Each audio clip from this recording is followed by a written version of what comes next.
Hello and welcome to डेसिटी NET achievers. So कैसे सब लोग, आई होप सब ठीक होंगे, सब बढ़िया होंगे। So welcome in today's class. My name is Muddasir Amin. I am presenting here MCQ series UGC NET JRF. Okay, so यहाँ पे मैं यूजीसी नेट जेआरएफ की प्रिपरेशन करवा रहा हूँ। ठीक है, paper 1 teaching and research aptitude का जो एक पोर्शन रहता है। ठीक है, तो इसमें से आजकल हम कर रहे हैं एमसीक्यूज ऑफ रिसर्च एप्टीट्यूड। ठीक है, यस। सो हमारा टारगेट क्या रहता है, हम यहाँ पे पूरे कंसेप्ट्स कवर करते हैं। ठीक है, जो पेपर 1 के रिलेटेड कंसेप्ट्स है टीचिंग एंड रिसर्च एप्टीट्यूड। 10 बजे एक क्लास होता है, 2 बजे एक क्लास होता है। 10 बजे कौन सा क्लास होता है, वो मैथमेटिकल रीजनिंग का क्लास होता है। और 2 बजे कौन सा क्लास होता है, ये वाला क्लास होता है, एमसीक्यू क्लास और थ्योरी क्लास। ठीक है, सो ये भी इसी के बारे में है कि यानी थ्योरी क्लास और एमसीक्यू क्लास रहता है 2 बजे, और मैथमेटिकल रीजनिंग का यानी मैथ पूरा करवाया जाता है वो 10 बजे रहता है। ठीक है, मॉर्निंग 10 बजे में। ठीक है, सो आप इस क्लास को अटेंड करिए, आप इसको मिस मत करिएगा। ठीक है, सो बिफोर स्टार्टिंग आप अपने फ्रेंड्स के साथ ज़्यादा से ज़्यादा शेयर कर लो और खुद भी लाइक कर लो। ठीक है, जो चैनल पे नए हैं वो चैनल को सब्सक्राइब कर लो और बेल को प्रेस कर के रखो ताकि नेक्स्ट टाइम आपको नोटिफिकेशन मिल जाएगी। ठीक है, यस।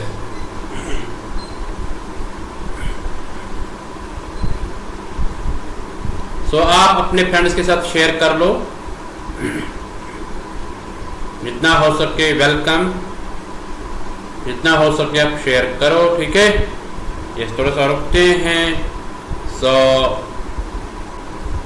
Are you ready? अगर आप रेडी हैं तो आप थम्स अप करिए। Then we will begin our today's MCQ series regarding paper 1 UGC NET JRF. Okay, paper 1 UGC NET JRF की तैयारी हो रही है यहाँ पे। ठीक है, हाँ। So let's begin, let's get started. So let's start our today's MCQ series. So ये रहा आपके सीक्रेट क्वेश्चन नंबर 1। इसको पहले पढ़ लो आप और उसके बाद मैं आंसर दिखाऊंगा। चलो, आपको पोल में आंसर करना है। पहले क्वेश्चन दिखते हैं क्या कहता है। The research is always, research क्या होती है? वेरीफाइंग द ओल्ड नॉलेज, जब ओल्ड नॉलेज को वेरीफाई करते हैं। Exploring new knowledge, new knowledge को एक्सप्लोर करते हैं। Filling the gap between knowledge, knowledge की जो गैप होती है ना इन बिटवीन द, मतलब टू एक गैप होती है। डी ऑल ऑफ दीज, तो याद सब आ जाएंगे।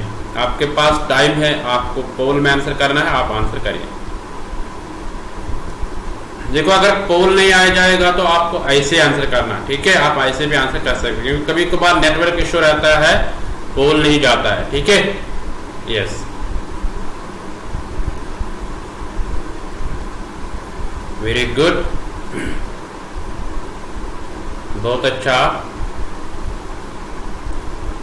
तो देखते हैं इसका आंसर क्या होगा। ये आपके स्क्रीन पे इसका आंसर डी पार्ट। ठीक है, तो डी पार्ट इसका आंसर आएगा। ऑल ऑफ दीज, रिसर्च हमेशा ओल्ड नॉलेज को वेरीफाई करती है या न्यू नॉलेज एक्सप्लोर करती है ना, न्यू प्रिंसिपल्स आ जाते हैं, या जो गैप होती है जिसको रिसर्च गैप भी बोलते हैं या नॉलेज गैप बोलते हैं, तो वो गैप को फिल करती है। ठीक है, रिसर्च। ओके, सो सारे इसके करेक्ट आंसर आ जाएंगे। चलते क्वेश्चन नंबर 2 पे, इसको पढ़ लो और आंसर कर लो।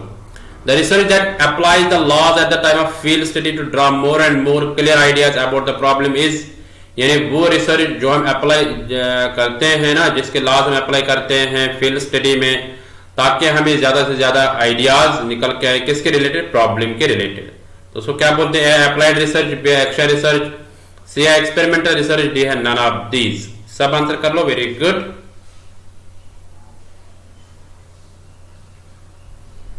बहुत अच्छा। सो आपको बताना, मैं दोबारा बताऊंगा कि वो रिसर्च है ना, the research that applies the laws, जो लॉज को अप्लाई करती है फील्ड स्टडी में, जिससे हमें ज्यादा से ज्यादा क्लियर आइडियाज मिलते हैं प्रॉब्लम के रिलेटेड। Okay, yes.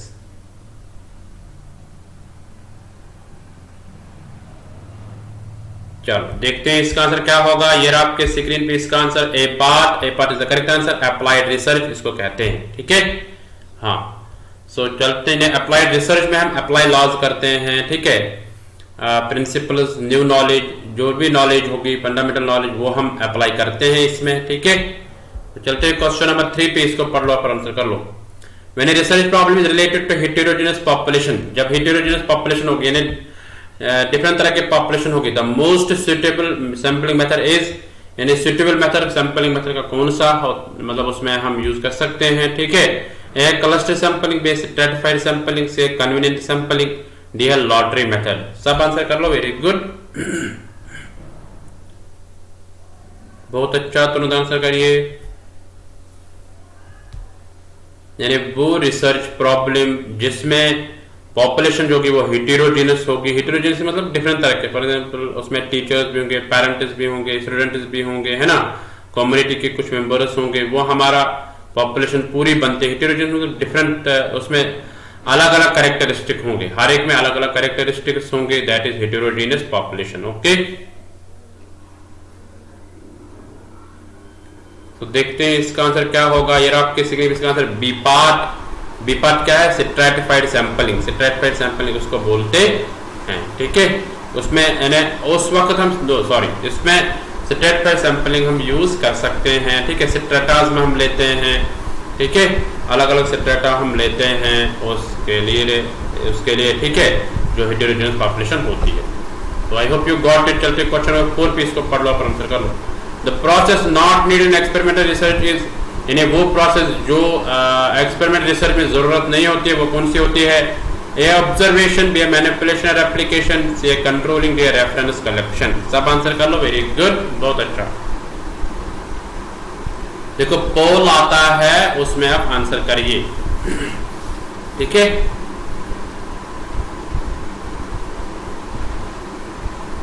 देखो कभी कभार किसी का नहीं आता है पोल, क्योंकि ये जो पोल होता है ये क्या होता है कि मतलब किसी का क्लास जो पीछे चल रहा होता है, ठीक है, उसको रिफ्रेश करना पड़ेगा, तो इन्हें या दोबारा ज्वाइन करना पड़ेगा, तब वो अच्छा से चलेगा, ठीक है। देखते हैं इसका आंसर क्या होगा। D part is the correct answer.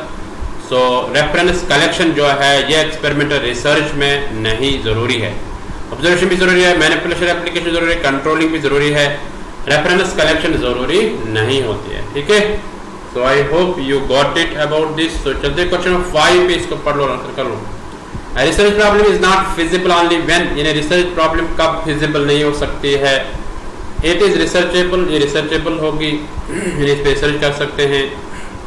It is new and add something to knowledge, यानी ये नई होती है और ये नॉलेज को ऐड करती है थोड़ा सा। It consists of independent and dependent variable, इसमें इंडिपेंडेंट और डिपेंडेंट वेरिएबल होते हैं। It has utility and relevance, इसकी यूटिलिटी होती है, रेलेवेंस होती है कोई, ठीक है।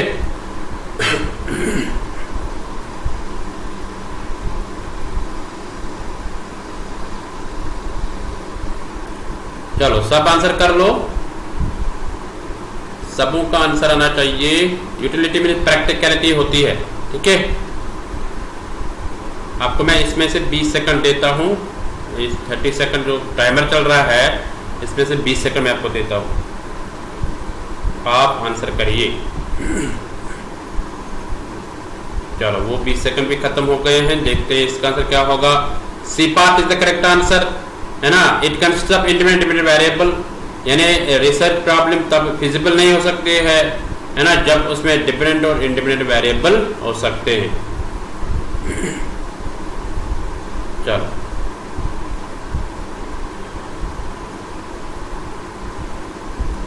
देखते हैं क्वेश्चन नंबर 6, ये क्या कहता है। How can the objectivity of the research be enhanced, यानी ऑब्जेक्टिविटी जो रिसर्च के उसको कैसे बढ़ाएंगे हम, एनहांस कैसे करेंगे?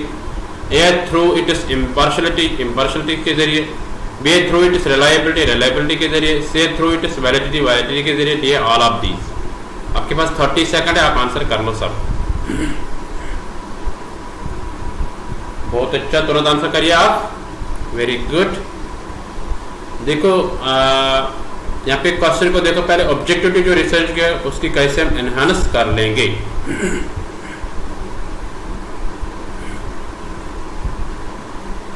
वेरी गुड, सबों का आंसर आना चाहिए, बहुत अच्छा।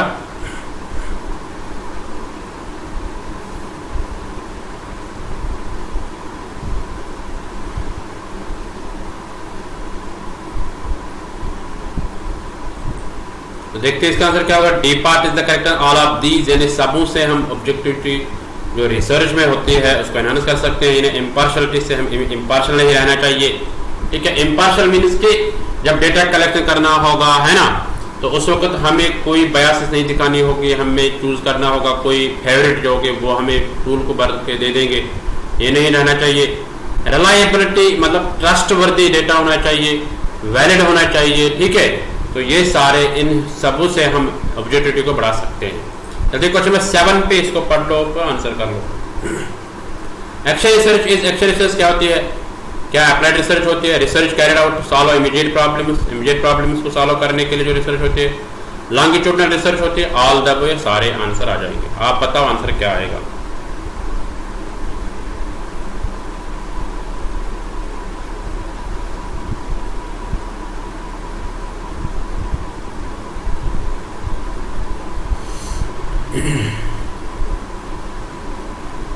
वेरी गुड, सबों का आंसर आना चाहिए, बहुत अच्छा।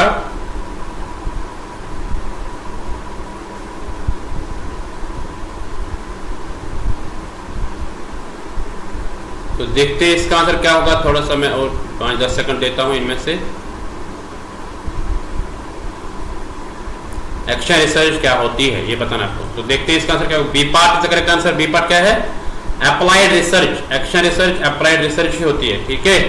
हाँ, ये इसी की तरह होती है, यानी जो हम अप्लाई करते हैं। फॉर एग्जांपल हम कोई प्रिंसिपल अप्लाई करते हैं, ठीक है। फॉर एग्जांपल अगर हमें टीचिंग में कोई प्रॉब्लम आ जाती है कि हमारी टीचिंग जो वो क्यों सक्सेसफुल नहीं है, इफेक्टिव टीचिंग क्यों नहीं है, तो हम क्या करते हैं, हम उस पर एक्शन रिसर्च करते हैं। एक्शन रिसर्च करने के बाद हम उसमें क्या करते हैं, उसमें हम कोई लॉ अप्लाई करते हैं। जैसे कोई टीचिंग मेथड यूज करते हैं, ठीक है। हम बोलते हैं इस टीचिंग मेथड से हमारी जो टीचिंग इफेक्टिव बन जाए। फिर हम कोई और टीचिंग मेथड यूज करते हैं, फिर कोई और टीचिंग मेथड यूज करते हैं। हम बोलते हैं कोई ना कोई हमारा टीचिंग मेथड आज वो होगा जिससे हमारी टीचिंग इफेक्टिव बन जाएगी। तो इसीलिए इसको अप्लाइड रिसर्च भी बोलते हैं। Okay, so I hope you got it. चलते question number, no sorry applied research नहीं, यहाँ पे मैं क्या बोलता हूँ, अप्लाइड रिसर्च नहीं आएगा। इसका बी है, research carried out to solve immediate problems. Oh sorry, तो यहाँ पे वो रिसर्च, एक्शन रिसर्च वो होती है जिसमें हम इमीडिएट प्रॉब्लम्स को सॉल्व करते हैं। इमीडिएट प्रॉब्लम में कोई भी प्रॉब्लम होगी, है ना, तो उसको हम सॉल्व करते हैं। B part is the correct answer. Sorry, यहाँ पे एक्शन रिसर्च जो है वो रिसर्च है जिसको हम करते हैं, इमीडिएट प्रॉब्लम जो होगी उसको हम जब सॉल्व करते हैं तो वो एक्शन रिसर्च से हो जाती है, ठीक है। हम कोई एक्शन उस पर ले लेते हैं। ये फॉर एग्जांपल क्लासरूम की ही प्रॉब्लम है, क्लासरूम में बच्चों को समझ में नहीं आ जाता है, ठीक है। उन बच्चों को समझ में नहीं आ जाता है तो वो हम सॉल्व कर सकते, तो एक्शन रिसर्च उस पर हम अपना रिसर्च कर सकते हैं क्यों बच्चों को समझ में नहीं आ जाता है। या एडमिनिस्ट्रेशन में आपस में बनता नहीं है, स्कूल एडमिनिस्ट्रेशन जो है, कोई भी एडमिनिस्ट्रेशन उनमें आपस में बनता नहीं है, ठीक है। वो आपस में झगड़े करते हैं या आपस में ताने देते हैं या कुछ और करते हैं, ठीक है। आपस में बातचीत ही नहीं करते हैं, तो उससे क्या होगा, माहौल खराब हो जाएगा, है ना। जहाँ पे काम करने का माहौल होगा वो अच्छा नहीं रहेगा, तो उससे क्या होगा, वो इमीडिएट प्रॉब्लम बन गई, तो उस पर हम एक्शन रिसर्च कर सकते हैं। तो ये कैसे दूर करेंगे, ये हम एक्शन रिसर्च से दूर कर सकते हैं। So B part is the correct answer. Sorry मैंने पहले ए बोल दिया, वो गलत है। चलो चलते हैं, थोड़ा सा मीनिंग ऑफ एक्शन रिसर्च देखते हैं। एक्शन रिसर्च एक टाइप की रिसर्च है जिसमें कंडक्ट करते हैं टीचर्स को, ठीक है, या सुपरवाइजर्स या स्कूल एडमिनिस्ट्रेटर्स कंडक्ट करते हैं आपस में, ठीक है, ताकि क्लासरूम प्रॉब्लम्स को दूर कर सकें, क्लासरूम प्रॉब्लम्स को डील कर सकें या क्लासरूम प्रैक्टिसेस को इम्प्रूव कर सकें। तो उस पर एक्शन रिसर्च होती है। एक्शन रिसर्च जो है ये सोल्यूशन है इमीडिएट प्रॉब्लम का, स्पेसिफिक एंड प्रैक्टिकल प्रॉब्लम, यानी कोई खास प्रॉब्लम होगी, कोई प्रैक्टिकल प्रॉब्लम होगी। It is perform in relation to actual problems. तो ये एक्चुअल प्रॉब्लम्स पे परफॉर्म की जाती है जिसमें हम प्रैक्टिस को देखते हैं, ठीक है, जिसमें हम प्रैक्टिस को देखते हैं। So I hope you got it about this. So चलते क्वेश्चन नंबर 8 पे, इसको पढ़ लो और आंसर कर लो। The basis on which assumption are formed. Assumption किस पे बनाई जाती है ये पता ना आपको, एजम्पशन किस पे बनाई जाती है। चलो सब आंसर कर लो, वेरी गुड, सबों का आंसर आना चाहिए, बहुत अच्छा। एजम्पशन जो है किस पे बनाई जाती है, cultural background of the country या यूनिवर्सिटी या specific characteristics of the caste, dear all of these. सबों का आंसर आना चाहिए, बहुत अच्छा, तुरंत आंसर करिए।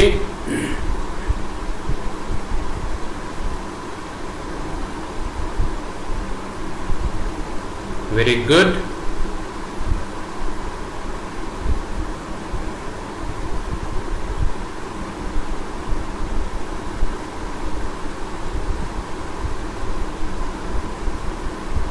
तो देखते हैं इसका आंसर क्या होगा। A part is the correct answer. Cultural background of the country, cultural background जो है कंट्री का उसके बेस पे एजम्पशंस बनाई जाती है, ठीक है, ये ध्यान में रखना। So A part is the correct answer. So देखते हैं क्वेश्चन 9 क्या कहते हैं, इसको पढ़ लो और आंसर कर लो। Which of the following classified in the category of the developmental research, ठीक है। तो आप बताना यहाँ पे कौन सा क्लासिफाई किया जाता है डेवलपमेंटल रिसर्च में, तो आप आंसर करिए, ठीक है। पोल के बगैर ही आंसर करिए, क्योंकि पोल बाद में आ जाता है, आपको समझ में नहीं आ जाता है, ठीक है। आप ऐसे ही आंसर करिए। चलो, बहुत अच्छा, तुरंत आंसर करो सब। वेरी गुड, आप बहुत अच्छे बच्चे हैं, है ना। यस।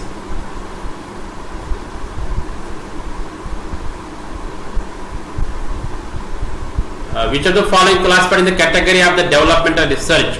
डेवलपमेंट रिसर्च में किसको मतलब क्लासिफाई किया गया है इनमें से। Very good. तो देखते हैं इसका आंसर क्या होगा। D part is the correct answer. All the above, सारे इसके आंसर आ जाएंगे। फिलोसफिकल रिसर्च है, एक्चुअल रिसर्च है, डिस्क्रिप्टिव रिसर्च है, सारे हैं, ठीक है। तो सारे इसके आंसर आ जाएंगे। So I hope you got it. ये सारे किसके अंदर आते हैं, डेवलपमेंटल रिसर्च के अंदर, ओके। तो चलते क्वेश्चन नंबर 10 पे, इसको पढ़ लो आप, आंसर कर लो। We use factorial analysis. हम फैक्टोरियल एनालिसिस यूज करते हैं कब, to know the relationship between two variables, दो वेरिएबल्स के बीच में रिलेशनशिप देखना। बी है to test the hypothesis, hypothesis को टेस्ट करना। सी है to know the difference between two variables, दो वेरिएबल्स के बीच में डिफरेंस देखना। डी है to know the difference among the many variables, बहुत सारे वेरिएबल्स के बीच में डिफरेंस देखना। सबूत का आंसर आना चाहिए। बहुत अच्छा, तुरंत आंसर करिए।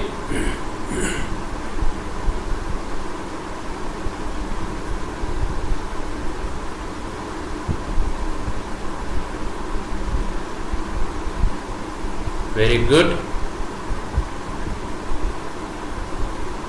सो देखते हैं इसका आंसर क्या होगा। C part is the correct answer. To know the difference between two variables, दो वेरिएबल्स के बीच में डिफरेंस देखना, उसको फैक्टोरियल एनालिसिस बोलते हैं, ठीक है। So I hope you got it. तो चलते क्वेश्चन नंबर 11 पे, इसको पढ़ लो और आंसर कर लो। एक सेकंड में इसको थोड़ा सा क्लियर करता हूँ। तो no the difference between to, हाँ, फैक्टोरियल एनालिसिस दो के बीच में जब हमें देखना होगा तब फैक्टोरियल एनालिसिस यूज करते हैं, ठीक है। यस। सो मनी वेरिएबल्स के बीच में हम क्या करते हैं, मनी वेरिएबल जब होंगे तब हम एनोवा यूज करते हैं, ठीक है, ये ध्यान में रखें।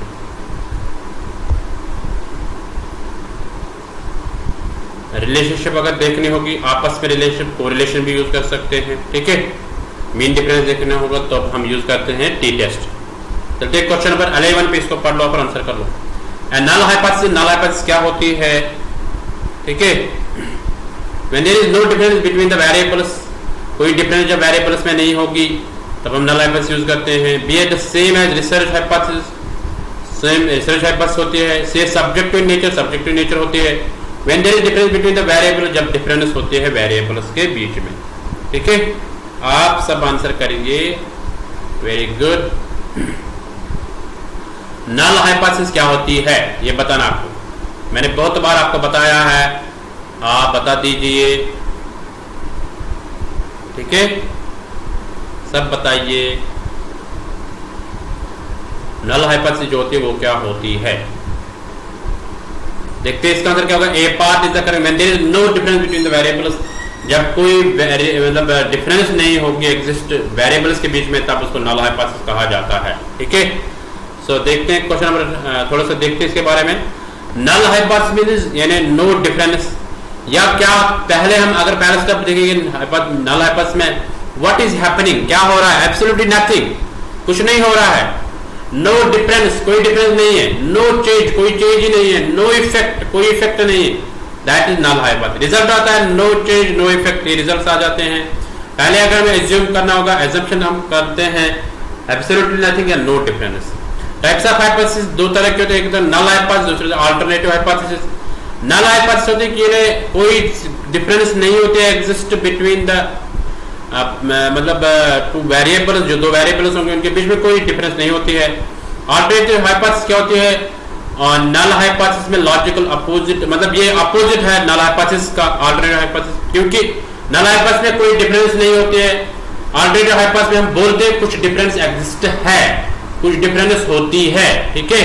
सो वो हम अल्टरनेटिव हाइपोथेसिस में बोलते हैं। Between the parameter and the sample, या हम बोलेंगे बिटवीन द टू वेरिएबल्स, जो वेरिएबल्स लेते हैं उनके बीच में जो डिफरेंस होती है दैट इज अल्टरनेटिव हाइपोथेसिस। अगर हम बोलेंगे, अगर हम बोलेंगे कोई डिफरेंस नहीं है तो वो नल हाइपोथेसिस बन जाएगी। Okay, so I hope you got it. चलते हैं क्वेश्चन नंबर 12 पे, इसको पढ़ लो और आंसर कर लो।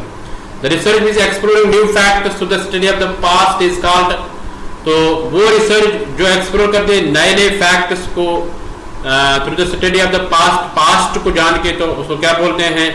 ए philosophical research, B historical research, या methodological research, no sorry mythological research, D content analysis. सब आंसर कर लो, वेरी गुड। आज हम 15 क्वेश्चन करेंगे, ठीक है। या हम अगर टाइम मिला तो सारे क्वेश्चन भी कर सकते हैं, 20 के 20 ही कर लेंगे, तो थोड़ा सा कम टाइम दे देंगे इसमें। तो देखते हैं इसका आंसर क्या होगा। B part is the correct answer. Historical research कहते हैं उसको, जो नए फैक्ट्स को एक्सप्लोर करेगा पास्ट किसी वजह से, ठीक है, तो उसको बोलते हैं हिस्टोरिकल रिसर्च। तो चलिए क्वेश्चन नंबर 13 पे, इसको पढ़ लो और आंसर कर लो। The process not needed experiment research is, जो एक्सपेरिमेंट रिसर्च में प्रोसेस जरूरत नहीं होती उसको क्या, कौन सी है वो? Observation, manipulation, controlling and content analysis. तब आंसर कर लो, वेरी गुड।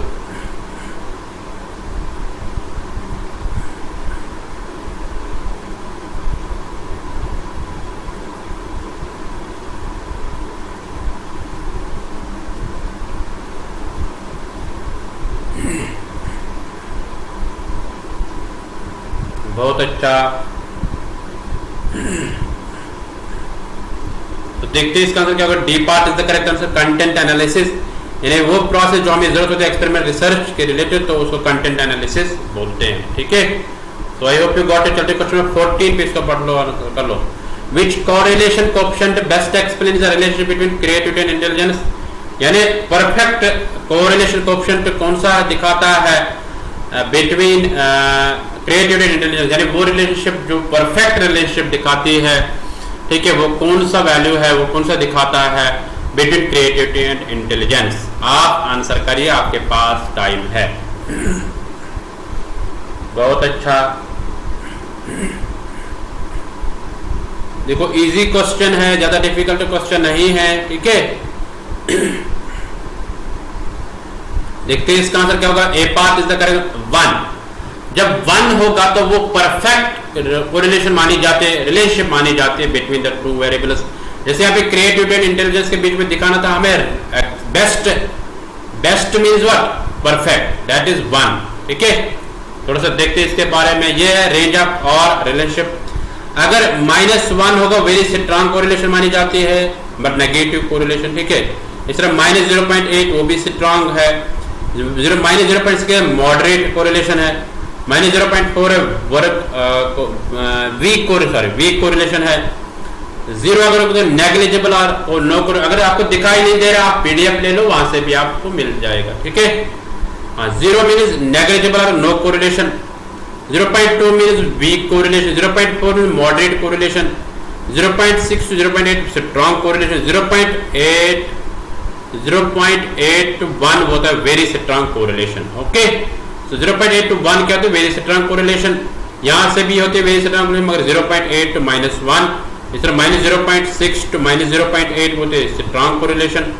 दूसरे -0.4 to -0.6 वो मॉडरेट कोरिलेशन, -0.2 to -0.4 तो वो वीक कोरिलेशन।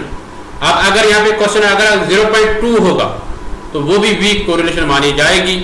अगर 0.21, 0.22, 0.23 वो भी वीक कोरिलेशन, अप टू 0.40, अब 0.4 जो भी कोरिलेशन होगी तो वो वीक कोरिलेशन मानी जाती है। अब 0.41, 0.42, 0.43 to 0.6 तक जो होगी तो मॉडरेट कोरिलेशन। इस तरह यहाँ से मगर नेगेटिव माना जाएगा, ठीक है। इस तरह यहाँ से 0 to 0.2 तक, फॉर एग्जाम्पल 0.1, 0.2 है ना, तो ये सारा क्या बन जाएगा, इसमें नेग्लिजिबल बन जाएगा। 0.2 तक जीरो कोरिलेशन जब होगी, 0.2 से नीचे नीचे जो होगा वो सारा नेग्लिजिबल नो कोरिलेशन होगी। 0.2 to 0.4 इसमें 0.2 0.21 0.22 0.23 अप टू 0.4 वो वीक कोरिलेशन मानिए, ऐसे इसको भी आप फॉलो करिए। सो ये नेगेटिव कोरिलेशन है, इस साइड में, इसमें साइड में पॉजिटिव कोरिलेशन है, ठीक है। अगर -1 होगा वो परफेक्ट नेगेटिव कोरिलेशन है, वेरी स्ट्रांग कोरिलेशन। अगर 1 होगा तो वो परफेक्ट पॉजिटिव कोरिलेशन, यानी very strong positive correlation. Okay, so ऐसे ध्यान में रखना है इसको, ठीक है। अगर आपको दिखाई नहीं दे रहा है तो आप पीडीएफ ले लो, वहां से भी आपको मिल जाएगा। सो देखते हैं क्वेश्चन 15 पे, इसको पढ़ लो और आंसर कर लो। करते हैं पूरे। Research is search again and again, we are finding solution to any problem, C working in a scientific way to search for truth of any problem, dear none of the above. सबों का answer आना चाहिए, very good.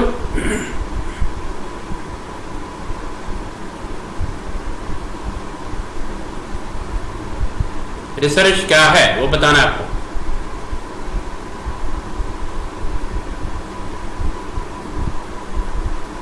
Very good, सब answer कर लो। तो देखते हैं इसका आंसर क्या होगा। C part is the correct answer. C part क्या है? Working in a scientific way to search for truth of any problem. देखो पहले बोलते थे हम रिसर्च करते, search again and again and again research कर लो तो रिसर्च बनते थे, नहीं। आजकल हम बोलते हैं जो मॉडर्न डेफिनेशन है, working in a scientific way. Scientific way में हम काम करते हैं तो search for truth of any problem, जो हम ट्रुथ ढूंढते हैं किसी प्रॉब्लम का। तो देखो 16 पे इसको पढ़ लो और आंसर कर लो। A common test in research demands much priority on। एक कॉमन टेस्ट होता है रिसर्च में, ठीक है, जो डिमांड करता है ज्यादा प्रायोरिटी किसको देता है? ए रिलायबिलिटी, बी है यूजेबिलिटी, सी है ऑब्जेक्टिविटी, डी है ऑल ऑफ द अबव। सबों का आंसर आना चाहिए। एक कॉमन टेस्ट जो है रिसर्च का वो डिमांड करते हैं ज्यादा प्रायोरिटी किसको देती है? रिलायबिलिटी, यूजेबिलिटी, ऑब्जेक्टिविटी, या सारे इसमें आंसर आ जाएंगे, ऑल ऑफ दैट। चलो सबों का आंसर आना चाहिए, वेरी गुड।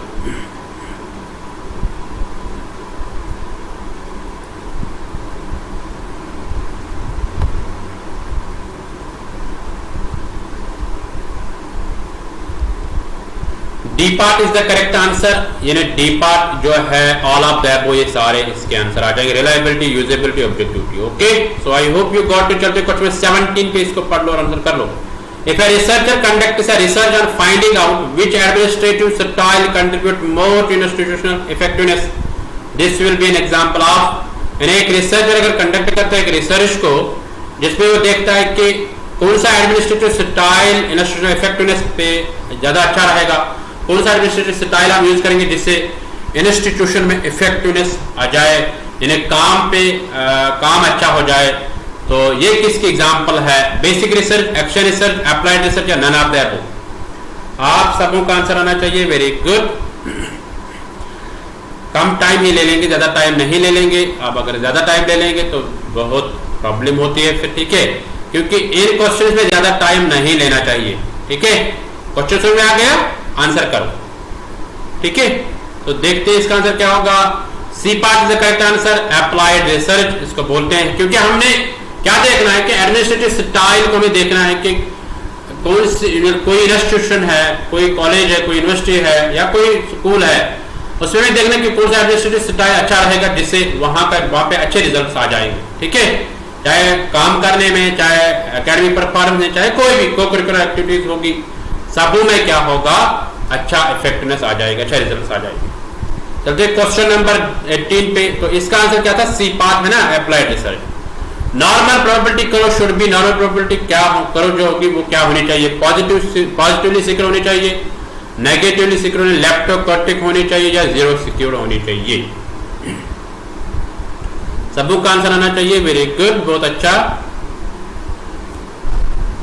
ज्यादा टाइम नहीं ले लेंगे इस पे, आप ऐसे ही आंसर करिए, बट तुरंत आंसर करिए, ठीक है, बहुत अच्छा। तो देखते हैं इसका आंसर क्या होगा। D part is the correct answer, zero secured. देखो इन क्वेश्चन में ज्यादा टाइम नहीं लेना चाहिए, ठीक है, क्योंकि ये मैथमेटिकल नहीं है या इनको सॉल्व नहीं करना है, इनके नॉलेज पे डिपेंड है। जितनी आपकी नॉलेज होगी उतना आप इसको कर पाओगे। डी पार्ट जीरो सिक्योर्ड होती है, ठीक है, नॉर्मल प्रोबेबिलिटी करो, जीरो सिक्योर होनी चाहिए। देखो ये जो पॉजिटिव सिक्योर क्या होता है, जब मीन कम होगा मीडियन ज्यादा होगा, मीडियन ज्यादा होगा मीन कम होगा तो पॉजिटिव सिक्योरनेस होगी। अब नेगेटिव सिक्योरनेस कब होगी? जब मीन कम होगा मीडियन ज्यादा होगा, है ना। एक सेकंड,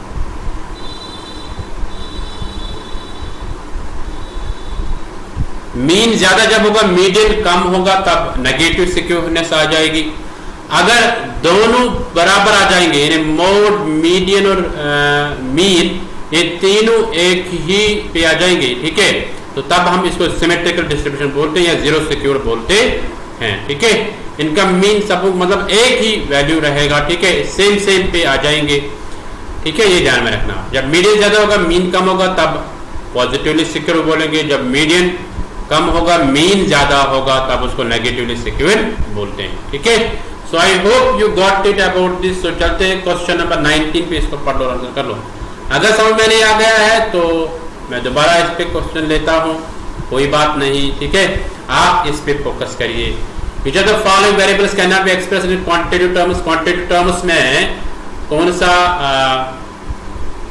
एक्सप्रेस करता है, ठीक है, हाँ, किसको हम इनमें से क्वांटिटेटिव टर्म्स में बता सकते हैं? A socio economic status, B marital status, C numerical aptitude, D professional attitude. सब आंसर कर लो, वेरी गुड।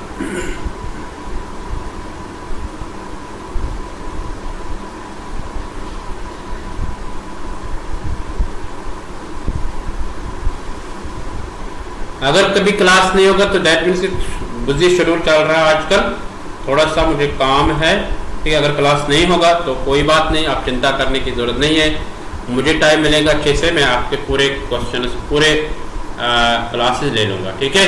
तो देखते हैं इसका आंसर क्या होगा। D part is the correct answer, professional attitude इसको आंसर आएगा, ओके। क्वांटिटेटिव टर्म्स में हम किसको एक्सप्रेस करेंगे? प्रोफेशनल एटीट्यूड को, ठीक है। ये सोशो इकोनॉमिक स्टेटस ये नहीं कर सकते, मैरिटल स्टेटस, न्यूमेरिकल एप्टीट्यूड, तो ये सारे सॉरी मतलब ये सारे हम क्वांटिटेटिव एप्टीट्यूड में कर सकते हैं, क्वांटिटेटिव टर्म्स में कर सकते हैं, पर इनमें से कौन नहीं कर सकते हैं? जो the following variables cannot be express. देखो मेरा माइंड कितना मतलब घूमता है, मेरा माइंड आजकल थोड़ा सा बिजी है, ठीक है, मतलब मेरे माइंड में कुछ चल रहा है, ठीक है, हाँ। तो जो the following can not be express मतलब किसको हम एक्सप्रेस नहीं करते क्वांटिटेटिव, वो है प्रोफेशनल एटीट्यूड। प्रोफेशनल एटीट्यूड को हम नंबर में नहीं दे सकते हैं, ठीक है। प्रोफेशनल एटीट्यूड को हम इवैल्यूएट, इसको हम मेजर कर सकते हैं, ठीक है, हाँ। तो प्रोफेशनल एटीट्यूड जो है ये क्वांटिटेटिव टर्म्स में नहीं आ जाएगा। बाकी न्यूमेरिकल एप्टीट्यूड है, मैरिटल स्टेटस है, सोशो इकोनॉमिक है। मैरिटल स्टेटस फॉर एग्जांपल इसको कितने साल हो गए मैरिज को, ठीक है, या किस एज में की शादी, तो इसको हम देख सकते हैं क्वांटिटेटिव टर्म्स में। सोशो इकोनॉमिक स्टेटस को भी देख सकते हैं, ठीक है। So I hope you got it about this. चलते हैं क्वेश्चन नंबर, तो आई मतलब इसमें कि बताना था क्वांटिटेटिव टर्म्स में कौन सा नहीं है, ये बताना था क्वेश्चन नंबर 19। चलते क्वेश्चन नंबर 20 पे, इसको पढ़ लो और आंसर कर लो। A doctor studies the relative effectiveness of two drugs of dengue fever। एक डॉक्टर क्या करता है, वो देखता है इफेक्टिवनेस दो ड्रग्स का डेंगू फीवर पे। इस रिसर्च जो भी क्लास प्राइस है उसकी रिसर्च कौन सी है? Descriptive survey, experimental research, case study, ethnography. सब आंसर कर लो, वेरी गुड। तो यहाँ पे आपको बताना है कि जो डॉक्टर एक इफेक्टिवनेस देखता है दो ड्रग्स का, किस पे? फेवर पे, मगर कौन सा फेवर? Dengue favour. तो उसकी जो रिसर्च है किसमें क्लास पे होती है ये बताना आपको। वेरी गुड, बहुत अच्छा।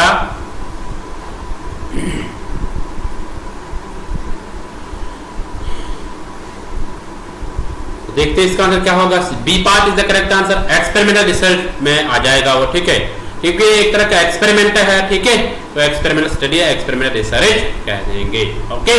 सो ये थे आज के top 20 MCQs. So I hope you enjoy. अगर किसी जगह भी प्रॉब्लम रही होगी आप कमेंट सेक्शन में बता दो, या आप इन व्हाट्सएप नंबर पे मैसेज कर सकते हैं, आपको रिप्लाई भी कर सकते हैं। हम आपको अगर व्हाट्सएप ग्रुप में ज्वाइन करना होगा, ज्वाइन होना है, तो वहां पे इस पे आप मैसेज करिए, तो वहां से हम आपको लिंक दे देंगे, यहाँ से हम व्हाट्सएप ग्रुप पे ज्वाइन हो सकते हैं, ओके। सो आप अपना फीडबैक दे दीजिए, आपका फीडबैक जो वैल्यूएबल है, क्योंकि उससे हमें मोटिवेशन मिलते हैं कि नहीं हम कुछ ना कुछ बच्चों के लिए कर रहे हैं, ओके। सो आप अपना फीडबैक जरूर दे दीजिए। सो कोई प्रश्न होगा, कोई क्वेश्चन होगा, उसको आप कमेंट सेक्शन में लिख लो, उसको हम अटेंड कर लेंगे, उसको हम एड्रेस भी कर लेंगे, ठीक है। So thank you everyone. So मिलते हैं नेक्स्ट एमसीक्यू सीरीज में, नेक्स्ट क्लास में। तब तक के लिए tata, bye bye, take care. Yes, thank you everyone.